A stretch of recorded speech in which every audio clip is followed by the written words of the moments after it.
অনেক দিন পরে আজকে আমি একটু দাওয়াতে গিয়েছিলাম, বিয়ের দাওয়াতে। আমার কল্লিকের মেয়ের বিয়ে, তাই আমি আজকে পুরা পরিবার সহ কল্লিকের বিয়েতে গিয়েছিলাম।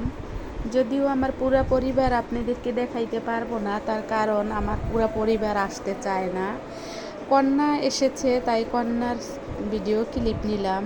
কন্যা আমাকে দেখে খুব হাসি দিয়েছিল। আমিও কন্যাকে আবার একটু নিয়ে নিলাম, বললাম এভাবে করো, ওভাবে করো। যদিও ওগুলো আমি আপনাদেরকে ভয়েসে রাখতে পারি নাই, কারণ বিয়ার ব্যাপার তো, অনেক শোরগোল ছিল, আবার অনেক জোরে জোরে গান বাজতেছিল। বিয়ে বাড়িতে যেভাবে ভিডিও করে ভিডিও ম্যানরা, সব কিছু একটু আপনাদেরকে শেয়ার করলাম। এই দেখেন কন্যার লাইট অন করে অফ করে নিতেছিল ভিডিও ম্যান যেভাবে যেভাবে কন্যাকে বলতেছিল, কন্যা সেভাবেই করতেছিল। আমিও পাশে দাঁড়াইয়া আমার মোবাইলে ক্যামেরা বন্দি করলাম। আজকের কন্যাকে খুবই সুন্দর মিষ্টি লাগতেছিল। কন্যা এমনিতেই মিষ্টি, তারপর আরও বেশি মিষ্টি লাগতেছিল, খুবই সুন্দর লাগতেছিল। মাশাল্লাহ, আমার আজকের ব্রাইডাল খুবই সুন্দর। আমার কল্লিকের মেয়ে আসলেই অনেক সুন্দর। সব কিছু ভালোভাবেই সম্পূর্ণ হয়েছিল। আমি শেষ পর্যন্ত থাকতে পারি নাই, তবে আমি বেশ কিছু দেখে তারপরে চলে আসছিলাম। বর আসতে একটু দেরি হয়েছে, আজকে তো অনেক বৃষ্টি ছিল, যার ফলে বর আসতে একটু দেরি হবে। আমরা আগেই খাওয়া দাওয়া শেষ করে আমরা সেন্টার থেকে বেরিয়ে এসেছিলাম। কন্যাকে মাশাল্লাহ খুব সুন্দর লাগতেছিল। দেখেন, এরকম দাওয়াতে কার না ভালো লাগে যাইতে। কন্যা আজকে পরের বাড়ি চলে যাবে। এই দেখেন খাওয়া দাওয়ার আইটেম কি কি ছিল, সেগুলো একটু একটু নিলাম। যদিও খাবার অনেক সুস্বাদু হয়েছিল, খুবই মজা হয়েছিল, ইয়ামি ইয়ামি হয়েছিল। সবাই খুব খেয়েছিল, কেউই একটু ফেলে দেয় নাই, সবাই খাইতে পারছে। মজা হয়েছে দেখেই সবাই খাইতে পারছে, মজা না হইলে খাইতে পারতো না। যাই হোক, সব কিছু মিলেই আজকের ভিডিওটা আপনাদের সবারই ভালো লাগবে। যারা আমার ভিডিওতে নতুন এসেছেন, যারা আমার ভিডিওতে নতুন এসে আমার ভিডিওগুলো দেখেন, সাবস্ক্রাইব করেন, কমেন্টস করেন, তাদেরকে অসংখ্য ধন্যবাদ। এখানে আমার কিছু সিনিয়র পার্সনদেরকে দেখা যাবে, তারা খুবই হাসি উজ্জ্বল ছিল। আমি যখন ক্যামেরা তাদের দিকে ধরেছিলাম, তখন তারা আমাকে বলতেছিল, অনেকে তো মুখ গোংরা করেছিল, দেখতে খুব ভালোই লাগতেছিল। যাই হোক, দেখেন কেমন লাগে, দেখলে আপনাদের অবশ্যই ভালো লাগবে। দেখতে দেখতে এক সময় আসলে ভালোবাসা জমে যাবে, যে চ্যানেলটা একটু ঘুরে আসি, চ্যানেলের আপুটার কী অবস্থা একটু দেখে আসি। যেমন আমার হয়েছে অনেকের উপরে, অনেক চ্যানেলের উপরে আমি না দেখলে আমার ভাল লাগে না। আমি অনেকের চ্যানেল ঘুরি, অনেকের চ্যানেলে ঘুরে এসে সাবস্ক্রাইব করি, কমেন্টস করি। একটা চ্যানেলে হয়তো আমি একই ভিডিওতে 2-3 বার কমেন্টস করি, হয়তো আপনারা অনেকে বিরক্ত হন।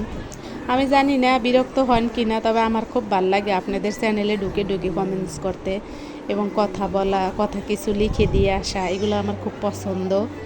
আমি চ্যানেল না খুললেও আপনাদেরকে আমি দেখতাম।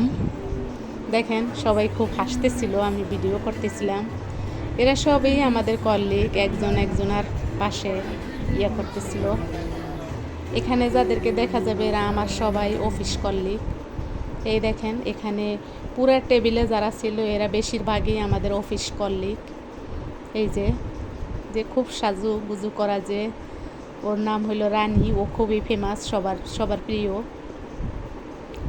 অনেকেরই এখানে আপনারা চিনতে পারবেন, আবার অনেকেরই চিনতে পারবেন না। দূর দূরান্ত থেকে যে ভাইয়ারা আপুরা আমার ভিডিও দেখেন, বা ছোটো ছোটো সোনামণিরা, আঙ্কেল আন্টিরা, তাদের সবাইকে আমি সালাম জানাই, আসসালামু আলাইকুম। দেশের বাহিরের কান্ট্রিতে যারা থাকেন তারা আসলে আমাদের বাংলাদেশকে মিস করেন, আর আমরা আপনাদের ভিডিও দেখি, কখন একটা ভিডিও ছাড়বেন তাকিয়ে থাকি যে আপনাদের ভিডিও দেখব। আপনাদের দেশের বাহিরের লাইফস্টাইল আমার দেখতে খুব ভালো লাগে, তাই আমি দেখি। আর আপনারা আমাদের বাংলাদেশের অনেকের ভিডিওই দেখেন, কমেন্টস করেন, আমি দেখি। আসলে এরকমই, দেশ ছেড়ে বিদেশে গেলে দেশের প্রতি মায়া থাকে অন্যরকম। যেমন আমি গ্রাম রেখে ঢাকা শহরে থাকি, আমার গ্রামের প্রতি খুব একটা টান। আমার মনে হয় এই মুহূর্তে গ্রামে গেলে আমার জন্য ভালো হয়। মানুষের লাইফে আসলে কত কিছু যে থাকে, যেগুলো কারোর সাথে শেয়ার করা যায় না। বাবা মা, ভাই বোন, পাড়া প্রতিবেশী, এমনকি হাজবেন্ড, সন্তান, কারোর সাথে শেয়ার করা যায় না। প্রতিটা মানুষের জীবনে এরকম কিছু না কিছু ঘটনা থাকে যা কারোর সাথে শেয়ার করা যায় না। যে শেয়ার করতে পারে সে তো খুব ভালো ভাগ্যবান, যে করতে পারে না তার আসলে ভিতরে অনেক কষ্ট হয় এবং সে বিভিন্ন রোগে আক্রান্ত হয়। তবে আমি মনে করি যে ফ্যামিলির সাথে শেয়ার করাটাই বেশি ভালো। দেখেন এখানে কিছু সালাতের অংশ ছিল, যদিও আমি ভুলে গেছিলাম খাবারের ইয়েগুলো নেওয়ার জন্য, যেখানে খাবারের ডেকগুলো রাখা ছিল। নিতে পারতাম কিন্তু আমার আসলে মনে ছিল না। আমি আসলে যখন টেবিলে ভিডিও করতেছিলাম সেটুকুই যা ছিল ওগুলো নিছি, কিন্তু খাবার যেখানে রাখা ছিল সেখানে গিয়ে আমি কিন্তু নিতে পারতাম, আমি নিই নাই। মানে আমার আসলে মনেই ছিল না, সত্যি আমি কীভাবে যে মিস করলাম জানি না। পরে যখন ভিডিওগুলো দেখতেছিলাম তখন মনে পড়ছে যে আমি খাবারের অংশগুলো নিই নাই। সবাই ভালো থাকবেন, আমার চ্যানেলটা সাবস্ক্রাইব করবেন, পুরো ভিডিওটা না টেনে দেখবেন, আমার পাশে থাকবেন, আমার জন্য দোয়া করবেন, আমার পরিবারের জন্য দোয়া করবেন। আমিও আপনাদের সবার জন্য দোয়া করি, আপনার পরিবারদের জন্য দোয়া করি। যে যেখানে আছেন, যেভাবে আছেন, যেভাবে ভিডিও দেন সেইভাবেই যেন ভালো থাকেন। যার যেরকম সামর্থ্য সে সেরকম কথা বলবে, যার যেরকম ক্যামেরা সে সেরকম ভিডিও করবে, যার যেরকম মোবাইল তার সেরকম ভিডিও ফুটেজ আসবে। এটাই স্বাভাবিক। কেউ কেউরে হিংসা না করে সবাই মাইন্ড ফ্রেশ রেখে সবাই সবার পাশে দাঁড়ায়, সবাই সবার ভিডিও দেখি। আমি মনে করি এটাই সবার জন্য ভালো। দেখেন পানের ডালা ছিল, বিয়েতে তো পান খাবে সবাই, এটা পানের ডালা ছিল যেখানে উপহার সংগ্রহ করা হয়, যেখানে উপহার দিয়ে যায় সেই জায়গাটা। কিছু ফুলদানি ক্লিপ নিয়েছিলাম। আপনারা সবাই আসলে আজকে ধৈর্য সহকারে আমার ভিডিওটা দেখবেন, দেখলে আপনাদের অবশ্য ভালো লাগবে। এই মেয়েটা কত স্বপ্ন, চোখে কত স্বপ্ন, কত হাসি উজ্জ্বল। এই মেয়েটা যাবে আজকে পরের ঘরে, একেবারে পরের ঘরে, মানে পরেই হয়ে যাবে তার আপন। কেমন একটা বিধির খেলা, কেমন একটা নিয়তি যে মেয়েরা বাবার ঘর ছেড়ে পরের বাড়ি যাবে। পরের বাড়ি লেখা কিন্তু সেটাই তার আপন, পর লেখা কিন্তু সেটাই আপন। সেই বাড়িটাকে সে আজ থেকে আপন করে নেবে, সেই বাড়িতে সে আজ থেকে তাদের হয়ে গেল, বাবা মা গেল পর হইয়া। যদিও এটা বলা হয় মুখে, কিন্তু আসলে কি পর হয়? বাবা মা কখনোই না।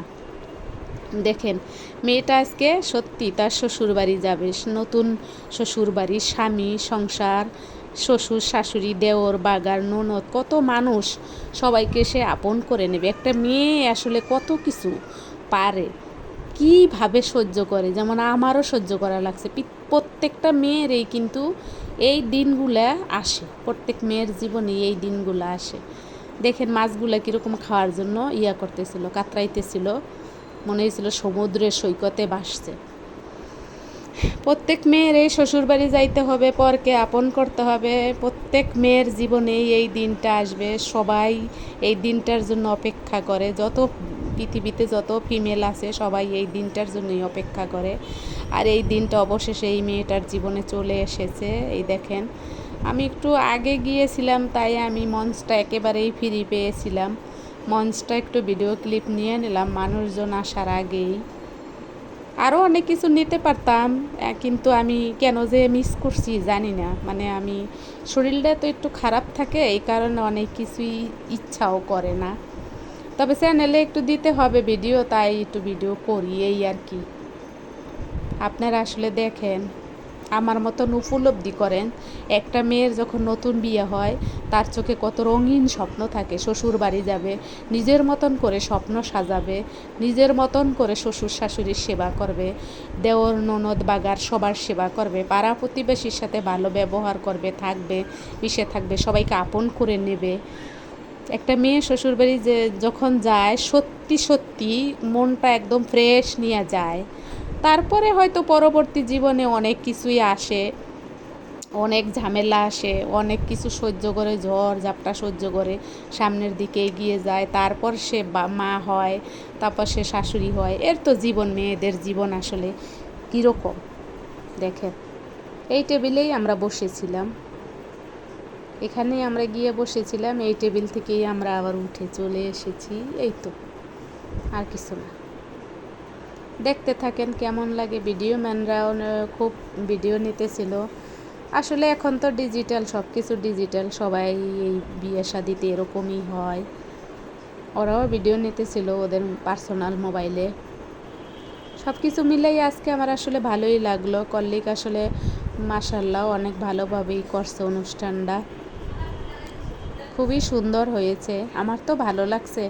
আপনাদের যদি ভালো লাগে অবশ্যই কমেন্টস করবেন, সাবস্ক্রাইব করবেন। সামনে শুরুর দিকে আমি অবশ্য ব্রাইডালের ছবি দিয়েছি। আজকের ব্রাইডাল খুবই সুন্দর ছিল, আমার কাছে খুব ভালো লাগছে। আল্লাহ হাফেজ, সবাই ভালো থাকবেন। আসসালামু আলাইকুম সবাই।